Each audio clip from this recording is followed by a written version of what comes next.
Assalamualaikum warahmatullahi wabarakatuh.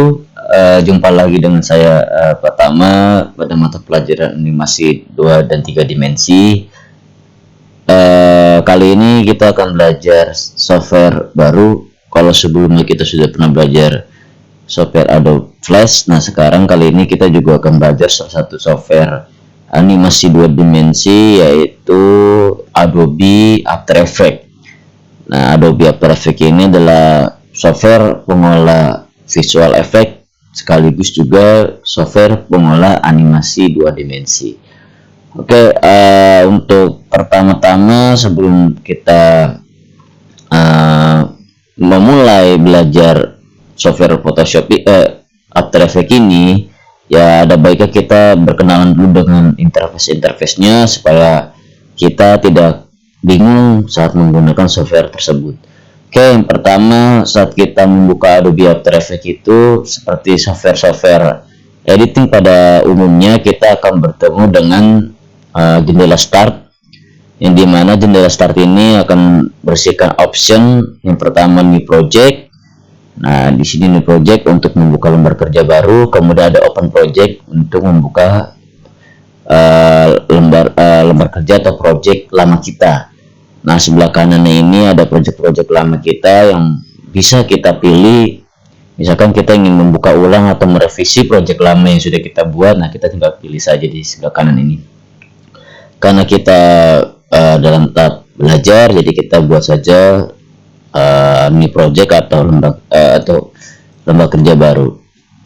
Oke, untuk saat kalian memilih new project, kalian akan langsung masuk ke interface dari Adobe After Effects. Nah, saat kalian masuk ke interface Adobe After Effects, pertama kali yang harus kalian lakukan itu adalah kita membuat lembar kerja baru yang disebut dengan istilah composition. Nah, di sini ada tulisannya nih di area ini ada tulisannya composition. Jadi untuk lembar kerja di Adobe After Effects ini disebut dengan istilah composition atau komposisi. Bagaimana cara membuat lembar kerja barunya? Yang pertama dengan cara kamu klik kanan di sebelah sini. Nah, ini disebut dengan panel project. Nah, nanti akan saya jelaskan satu persatu dari interface dari Adobe After Effects ini. Nah, untuk membuat composition baru, langkah pertama itu adalah kamu bisa klik kanan pada mouse kamu, kemudian kau pilih New Composition. Nah, di sebelah sini ada New Composition. Atau bisa juga kau pilih pada panel menu ini, kau pilih New Composition, kemudian kau pilih New Composition. Bisa juga kamu klik icon di panel project seperti ini. Icon itu seperti ada icon gambar ya, kayak seperti klise film. Kemudian kalau kamu arahkan mouse point kamu ke game tersebut, akan ada tulisan Create New Composition. Kamu bisa klik, atau bisa juga dengan shortcut Ctrl N. Nah, di sini ada keterangan New Composition, kemudian shortcutnya itu Ctrl N. Lebih enak kita pakai shortcut saja Ctrl plus N. Nah, di saat kalian sudah membuat atau memilih New Composition, kalian akan bertemu lagi dengan jendela Composition Setting, atau kita menyeting atau mengatur lembar kerja yang akan kita buat. Sama seperti umumnya software editing, kita harus mengatur dulu lembar kerja yang kita inginkan atau sesuai dengan kebutuhan project kita. Oke, di sini yang harus kita ubah atau yang harus kita atur, yang pertama itu adalah composition name atau nama composition. Di sini pada Adobe After Effects ini agak sedikit berbeda karena perlu kalian ketahui bahwasannya composition name ini bukanlah nama project kalian. Jadi saya ingatkan kembali, composition name ini bukan nama project kalian, melainkan nama efek atau nama pergerakan atau nama action animasi yang akan kalian berikan pada animasi kalian. Jadi di sini composition itu bukanlah nama project, melainkan nama efek atau nama pergerakan atau nama action yang akan kalian berikan pada editing kalian. Jadi misalkan di sini saya akan tulis transform, karena nanti kita akan belajar transform ya. Oke, transform. Nah, untuk istilah transform ini akan saya jelaskan ke materi selanjutnya. Nah, kemudian selanjutnya setelah composition name itu sudah kita atur, sudah kita ubah. Nah, kemudian kita yang harus kita atur, harus kita pilih adalah presetnya. Nah, di sini preset adalah bagaimana kita memilih resolusi atau resolusi dari lembar kerja yang kita buat. Nah, di sini untuk resolusi ya pada umumnya kita pilih saja Full HD. Saya di sini biasanya milihnya Full HDV atau XDTV 1080, berarti pixelnya itu adalah 1080 dengan 29,97 fps atau 30 fps lah, digunakan 30 fps. Kalau misalkan kalian pengen yang lebih kecil boleh, misalkan kalian pilih yang 720.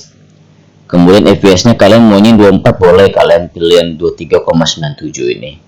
Tapi lebih enak sih kita pilihnya yang paling standar aja ya. Kita pilih XDV dengan resolusinya itu 1080, kemudian dengan fps atau frame rate-nya itu 29,97 atau 30 fps. Kemudian untuk rasionya itu tentu saja 16 banding 9 atau 1,7 ya, perbandingannya adalah 16 banding 9, atau di sini kalian bisa atur untuk lebarnya itu 1920 pixel dan tingginya itu 1080.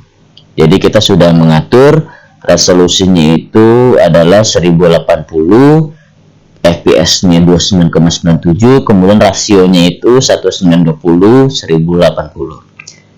Berarti kalau misalkan kalian ingin buat visual effect, video yang kalian settingan video atau rasio berserta resolusi yang kalian atur harus sesuai dengan preset ini. Jadi agar editing kalian menghasilkan hasil editing yang maksimal.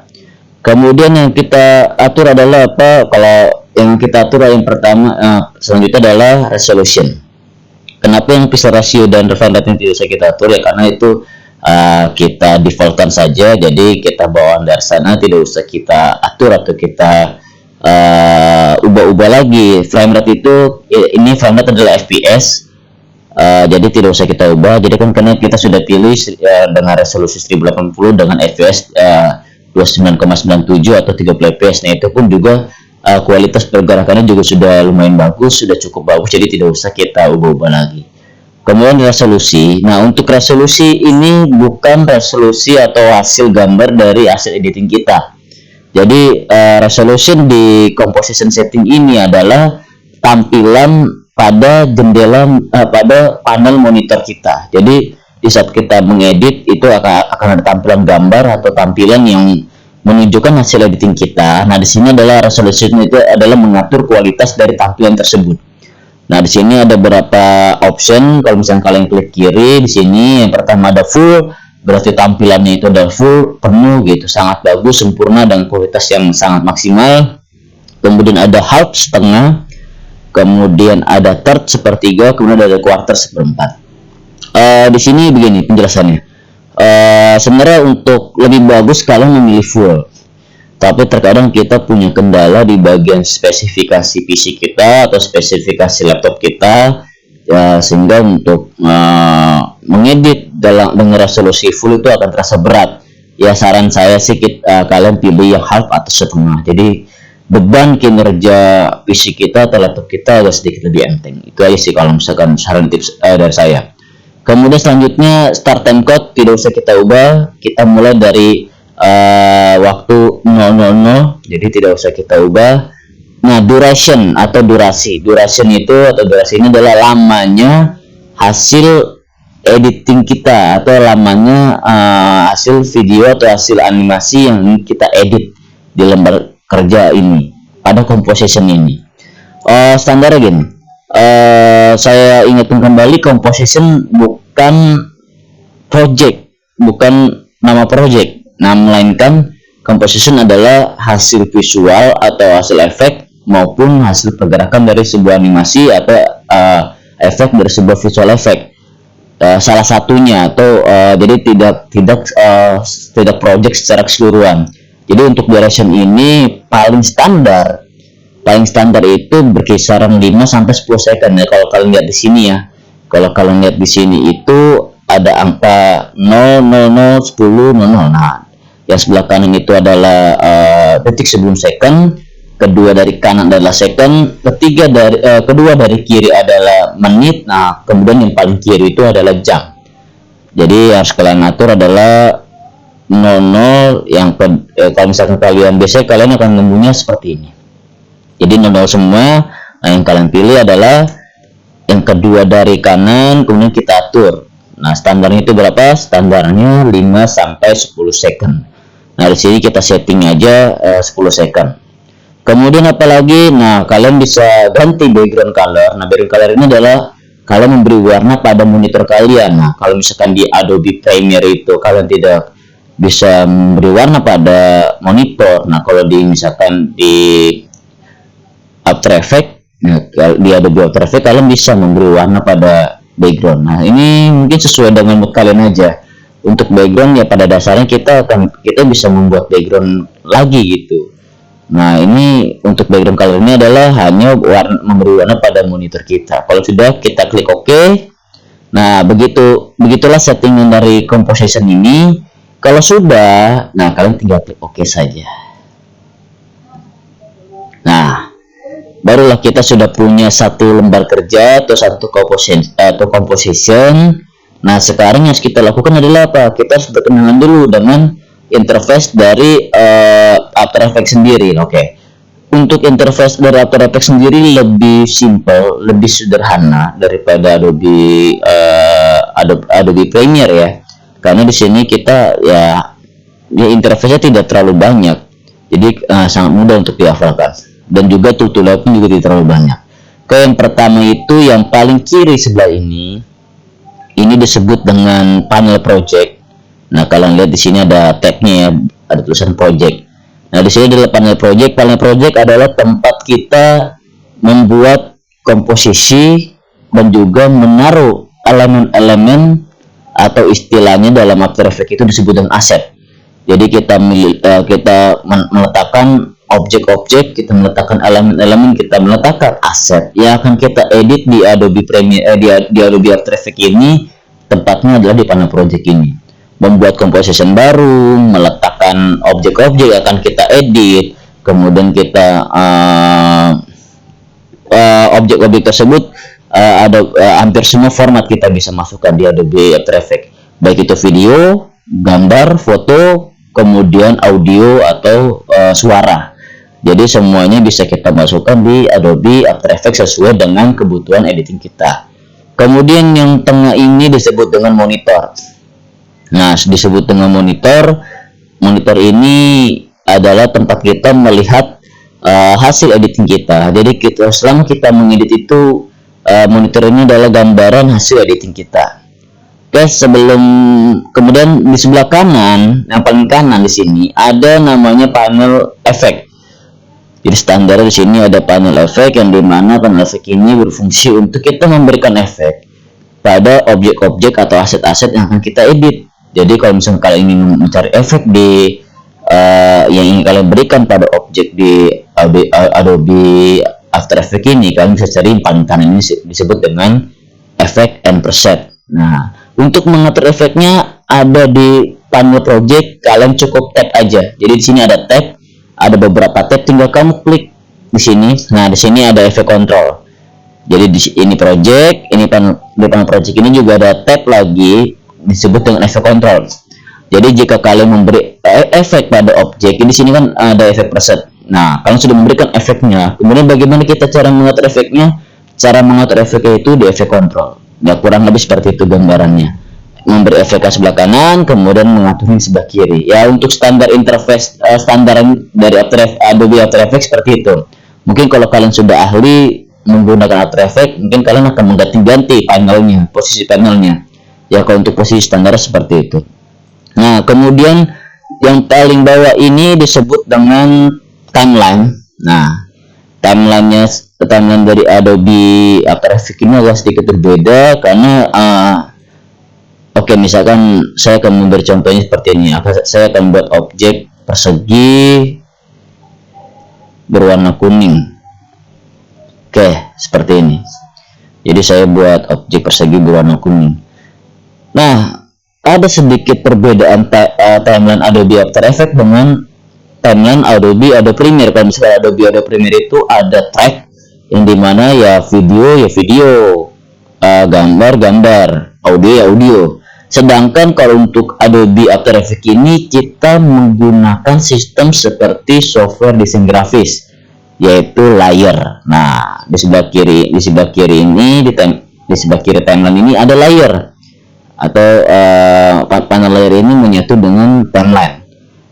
Nah, kita menggunakan sistem layer. Mau kamu masukkan audio, mau masukkan kamu video, mau masukkan gambar, nah semuanya akan berbentuk layer, dan fungsionalnya pun atau disfungsionalnya pun sama seperti software Adobe Photoshop maupun Adobe Illustrator. Jadi layer yang paling atas merupakan objek yang paling depan, layer yang paling bawah merupakan objek yang paling belakang. Jadi kurang lebih seperti itu. Kemudian bentuknya pun mau kamu masukkan video, mau kamu masukkan audio, mau kamu masukkan sebuah gambar atau foto, nah semuanya itu akan berupa bar. Nah, bar ini adalah garis nih, garis-garis yang berwarna ini disebut dengan bar, dan kalian bisa menggantinya. Kalian bisa mengganti warnanya sesuai dengan kebutuhan kalian. Nah, cukup kalian di panel layar sebelah kiri ini, di layar option ini kamu pilih kotak yang berwarna ini, kamu klik kiri sekali. Nah, kalian bisa merubah warnanya. Nah, kalian bisa merubah warna layernya itu sesuai dengan kebutuhan kalian. Misalkan di sini kalian butuhnya warna orange. Nah, maka barnya itu akan berubah warna orange. Nah, karena objek kotaknya itu warna kuning, oke, kita ubah aja warna kuning, warna yellow. Nah, misalkan seperti itu. Nah, jadi di sini kita bisa merubah warna barnya sesuai dengan kebutuhan kita. Oke. Jadi untuk timeline seperti itu. Nah, di timeline ini ya ada beberapa option ya, nanti seiringnya kita belajar software Adobe After Effects ini, nanti akan saya jelaskan satu persatu. Nah, kemudian yang paling atas ini menyatu dengan kalau istilahnya itu mungkin di Photoshop ada option bar ya, atau jadi option bar itu berganti-ganti sesuai dengan aksi yang kalian gunakan, aksi yang sedang kalian lakukan. Tapi di sini mereka menyatu dengan tool atau toolbox. Nah, toolbox di After Effects ini diposisikan di atas, dan ini macam-macam tool yang terdapat pada toolbox di Adobe After Effects itu cukup sangat mudah kita hafalkan. Yang pertama di sini ada selection tool atau shortcut itu V. Nah, selection tool ini ya bentuknya seperti mouse ya, seperti point mouse kita ya. Fungsinya untuk apa? Untuk mendrag objek. Jadi untuk mendrag objek sesuai dengan kebutuhan editing kita. Jadi kurang lebih seperti itu fungsi dari selection tool ini. Kemudian sebelah kanan ini ada disebut dengan hand tool. Nah, hand tool ini atau shortcutnya itu adalah H. Fungsionalnya adalah untuk mendrag, menggeser monitor, sudut pandang monitor bisa kita geser. Nah, seperti ini. Jadi kurang lebih seperti itu untuk hand tool ini. Kemudian sebelah kanan ada zoom tool atau shortcutnya itu adalah Z. Nah, kalian sudah paham ya, zoom tool itu fungsional untuk memperbesar dan memperkecil sudut pandang lebar kerja. Kamu klik kiri untuk memperbesar sudut pandang lebar kerja, tekan Alt sampai poinnya itu menjadi minus. Kalau plus kita makin memperbesar, tapi kalau minus kita semakin memperkecil. Oke, kurang lebih seperti itu untuk zoom tool. Kemudian ada rotation tool atau shortcut itu adalah W. Rotation tool ini fungsionalnya untuk merotasi atau memutar objek. Nah, jadi kurang lebih ya hampir sama seperti rotation tool di Adobe Photoshop maupun di Adobe Illustrator. Jadi fungsional itu sama. Kemudian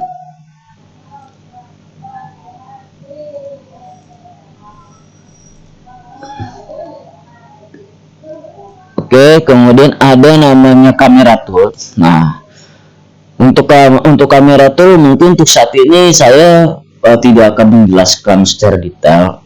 Saya akan menjelaskannya untuk kamera tool ini fungsionalnya adalah untuk mengatur sudut pandang atau tampilan pada karya yang akan kita buat.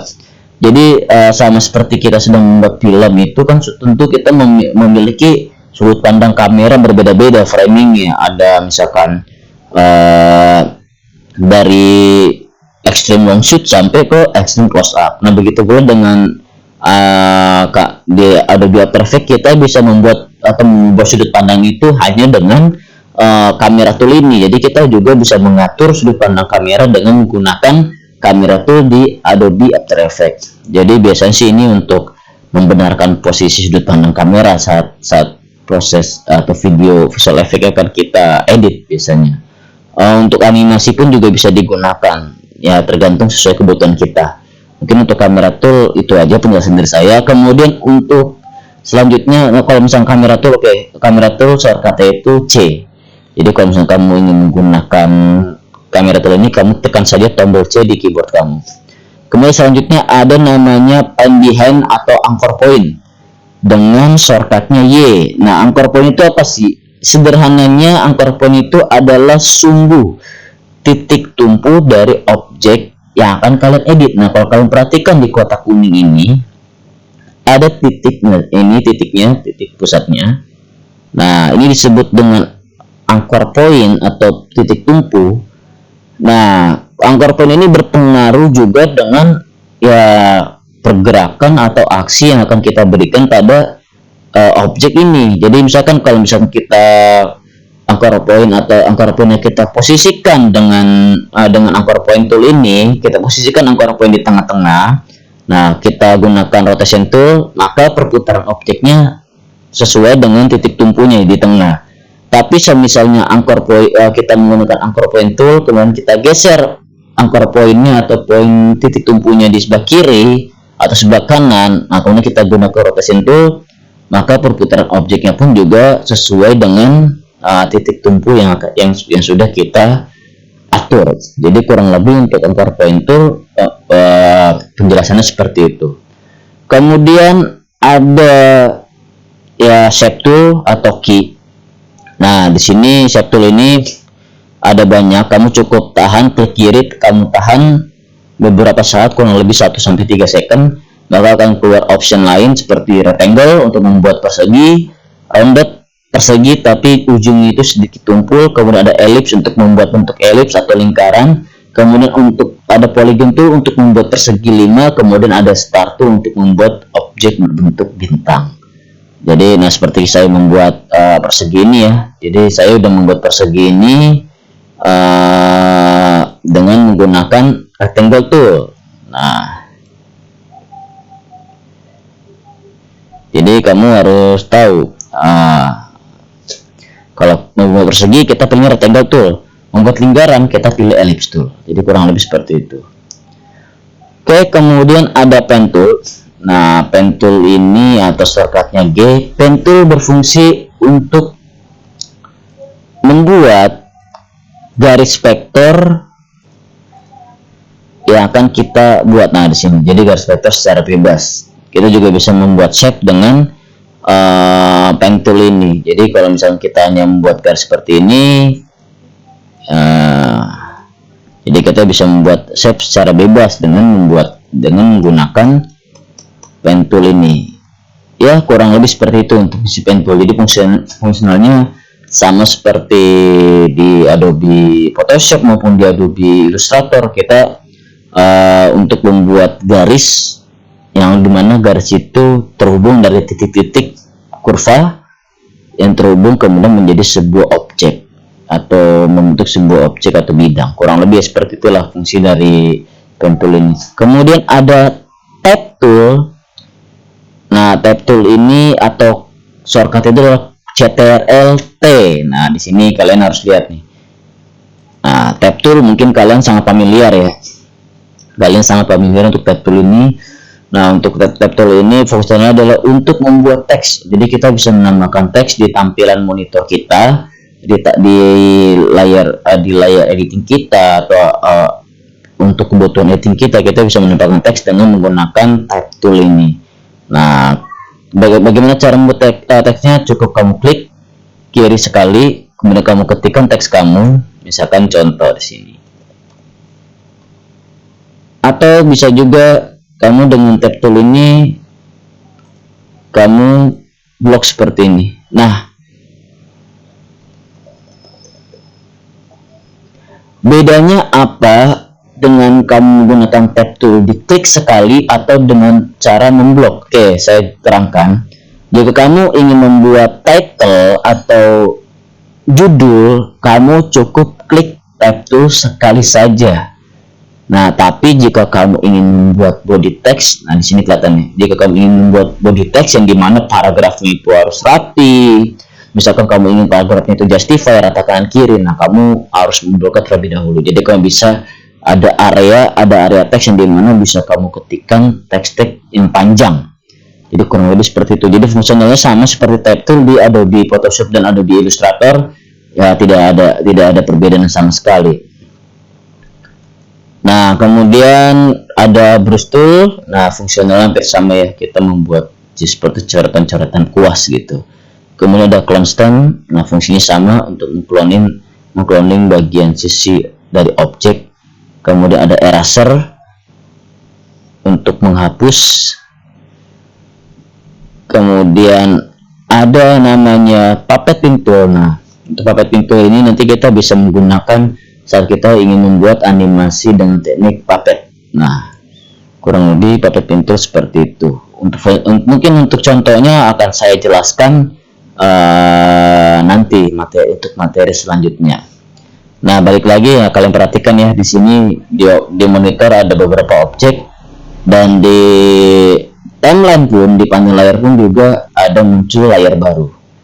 Saya ulangin lagi, kita berbeda timelinenya ya. Jadi timelinenya berbeda dengan Adobe Premiere. Jadi kalau Adobe Premiere kita track, ya walaupun fungsional track pun juga tidak jauh beda dengan layar. Nah, di sini kalau misalkan kita tarik, kamu drag klik kiri tahan, misalkan shape layer 1 ini adalah kotak.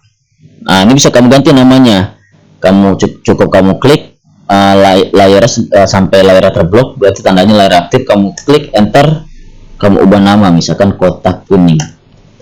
Jadi untuk mengubah nama layar seperti itu. Jadi kita punya layar teks yang tadi, yang contoh, kemudian teks yang asal tadi. Nah, kalau misalkan di sini layarnya kita drag ke bawah, nah otomatis yang teks contohnya itu ada di belakang layar kotak kuning. Jadi untuk fungsional layar itu, layar yang paling atas adalah merupakan objek yang paling depan, kemudian layar yang paling bawah adalah objek yang paling belakang. Ya, kurang lebih seperti itu. Oke, mungkin itu saja dulu untuk perkenalan dari software Adobe After Effects ini. Kurang lebihnya nanti bisa kalian tanyakan lagi kepada saya secara personal saja. Oke, itu aja dari saya. Kurang lebihnya mohon maaf. Assalamualaikum warahmatullahi wabarakatuh.